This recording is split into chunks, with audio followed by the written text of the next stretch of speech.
Hello and welcome to the Analog Leftie. My name is Elise. Today I'm going to talk about the first fountain pen that I bought in 2025, the LAMY Al-star or AL-star. Not only did this ring in the start of the year, but you can also say that this is the beginning of my German fountain pen era.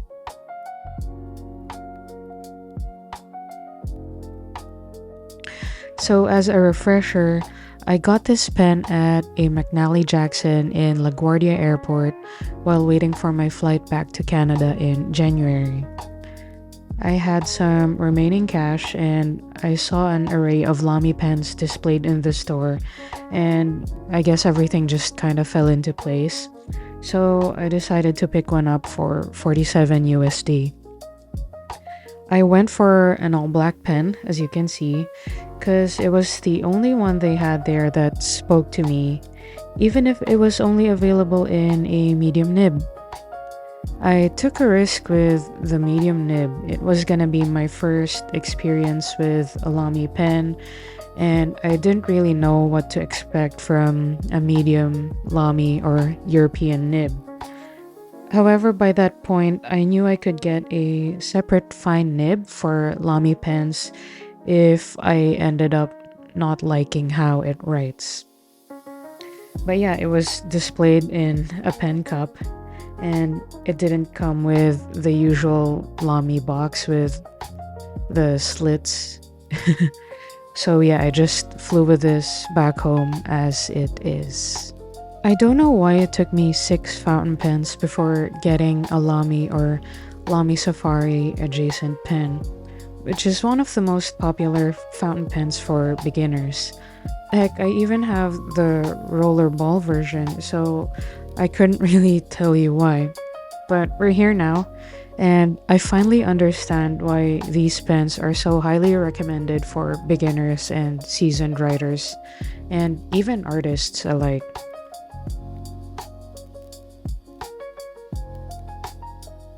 Being around the block for a bit, I learned that the design of the Safari and similar pens like the All-Star, Vista, and LX are quite polarizing, and that's totally fair, to each their own. However, the Bauhaus principle, form follows function, has always been part of the Lamy ethos. So this might not be aesthetically appealing to everyone, but it is definitely designed with functionality in mind.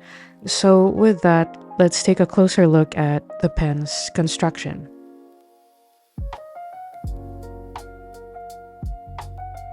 The Lamy All-Star is primarily made of aluminum, hence the AL in All-Star.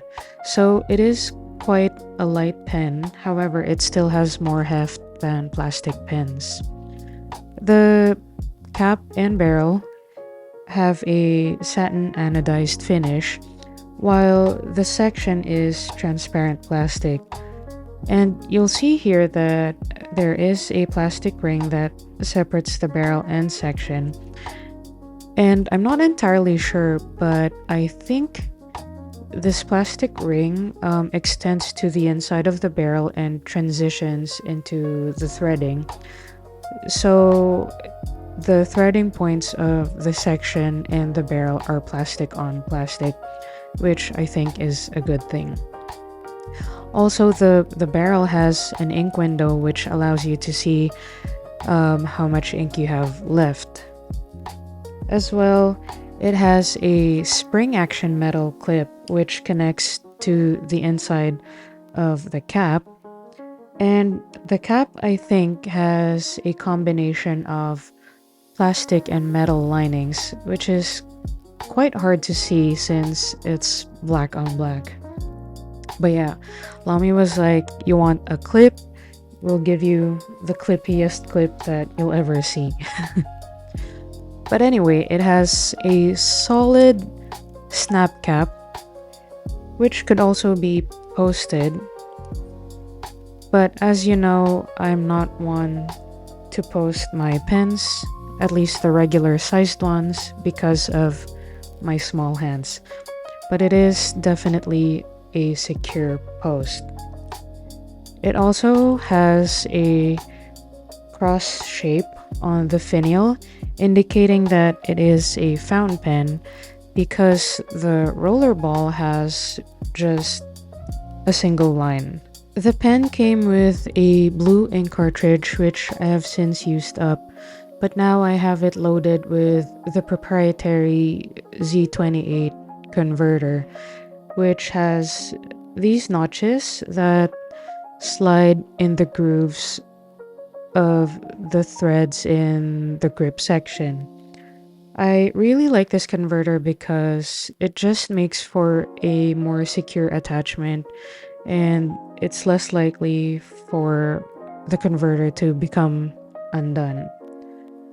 It also draws up a lot of ink that fills the entire capacity, especially if you do it twice, first priming the feed and then doing a second full draw up. You'll notice though that I have the piston down at the bottom. I only needed a bit of ink, so I didn't do an entire fill. But the only con, I guess, that I could say about this converter is the piston turning action isn't as smooth as it could be compared to other converters. I always like having a converter because it allows me to use bottled inks, and it's also very helpful with cleanup and flushing out the feed. Another thing that helps with cleanup is how easy it is to remove the nib. You just have to set the nib down on a flat surface and use the pen cap to slide it off the feed. And then if you want to put it back, you just have to make sure that the arms or shoulders of the nib are aligned to the slots of the feed, and make sure that the edges are touching on that curved area of the section. Apparently you can also take out the feed, but I haven't tried doing that because I'm scared to break my pen.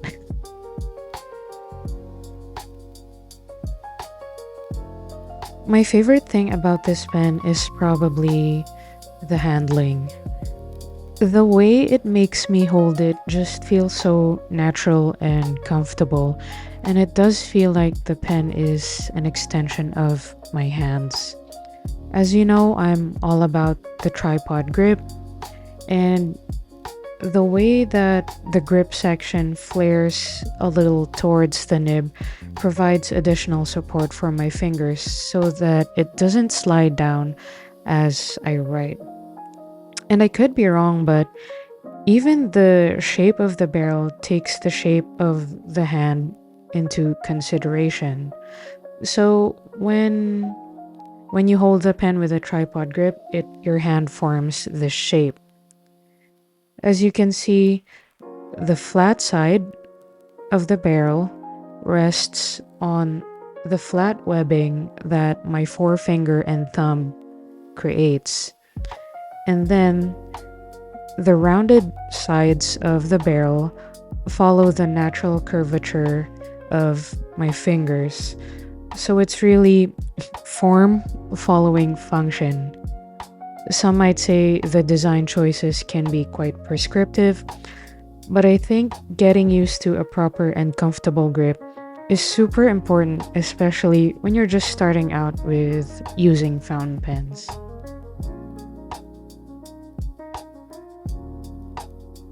In terms of the writing experience, I love how smooth the LAMY AL-star writes, especially with this medium nib. And the smoothness is even more highlighted with this black finish on the stainless steel nib, because you can see how well polished the nib tipping is. As well, if you remember my review of my Sailor Pro Gear Slim, this pen is very forgiving in terms of how you hold the pen, so you can change the variation of your writing angle and it would still write so beautifully. In comparison to my only other medium nib, the Pilot Prera, you'll see that there's a slight difference on the thickness. You can see that the Lamy medium nib is definitely thicker than the Pilot, and it has a beautiful flow, so it showcases beautifully the shading properties of this diamine green black ink. Overall, this pen is such an amazing writer and I love it.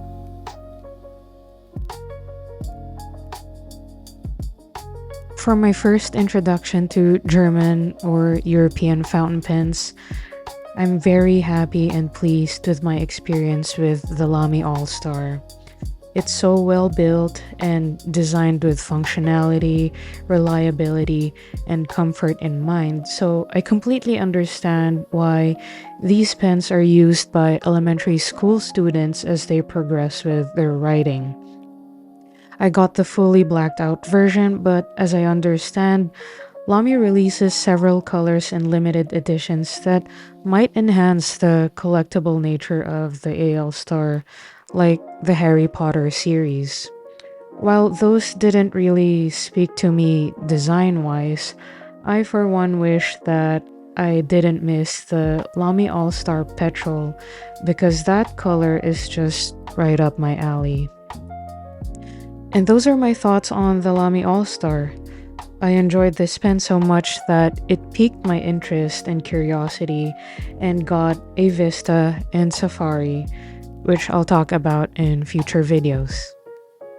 And if you made it to the end of this video, I appreciate your time and you for being here.